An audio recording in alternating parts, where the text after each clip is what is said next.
What I've done is I've made my design here on Silhouette Studio.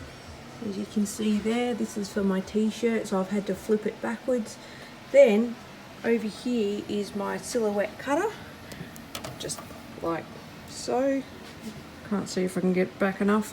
Anyway, and then what I do now is I feed this a heat press vinyl, which I've put onto a 12 by 12 cutting mat, and I just feed this into the machine like so. I just hit this enter button and it just pulls it into the machine, and then I go back over here and I make sure that I hit the cut button, which is up the top. Then I need to find the right one that I'm actually doing, so I will be cutting it. So it's going to be heat transfer material, smooth, not flocked. So I just hit that, and I need to change this to a higher number. Because my blade's a little bit blunt, I'm going to set it to double cut, and I go send to silhouette down the bottom here, click that, and then it will start pulling my transfer into there, and it will cut it out. Okay, so now it's all finished, and I just hit the enter button and it'll pop out, and then I'll show you what we do next in a moment. So now what I have to do is just find out the areas that I don't want. So for here I can see that top part where it says where the, oh no, I just cut into it a little bit, but that's okay. That, I don't want that part. Down here I can see that I don't want this part because they're the insides of letters. So what I've just done is I've decided that instead of I'm just going to take everything off because I've done a double cut on it with my thing, with my silhouette. It's going to just mainly come straight off, which is great. I don't have to do too much else because I weeded out the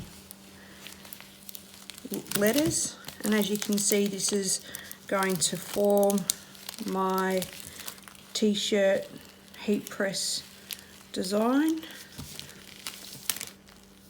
This is it weeded out from the back, and so this is the part that's going to go onto the t-shirt, and when you flip it over, that's what you will see when you heat press it onto the t-shirt. Okay, so I've bought the t-shirt, and I've just measured it where it goes in centrally, and it's probably about 3 or 4 fingers width from the top where we actually want to put the top of the design. It's about the same size as what you would say a card, like a business card is. Other than that, what I'm going to do is stick it with some heat-proof tape. I've put the heat-proof tape on. I've put quite a bit on because it's a big design and sometimes it can fall off in transport. Okay, so this is my heat press, and the heat press is at 163 degrees, and I'm about to pull out the tray. Here it's got a liner on it which is made out of Teflon, so nothing sticks. I'm just going to pull this out. I can actually move it to the side as well. I need to see where it's going to sit, so I'm just going to pop it in like this, and as I said, that Teflon underneath makes it fit really well. Oh, this is very tight as far as the design is concerned, so I need to make sure that all of it goes underneath the heat. So I'm just going to pull it across, make sure that it looks like it's underneath as much as I can. Just check the back. I usually don't have to check because I usually don't make the designs quite so big, and I'm going to give it a 15-second press.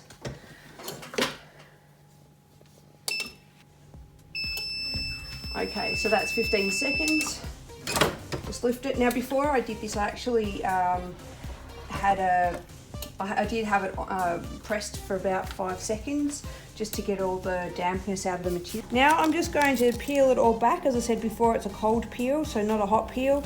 I could tell from when I lifted it before that it was going to bubble the vinyl underneath if I kept going, so I just pull that off, and voila, there's my t-shirt for Saturday night.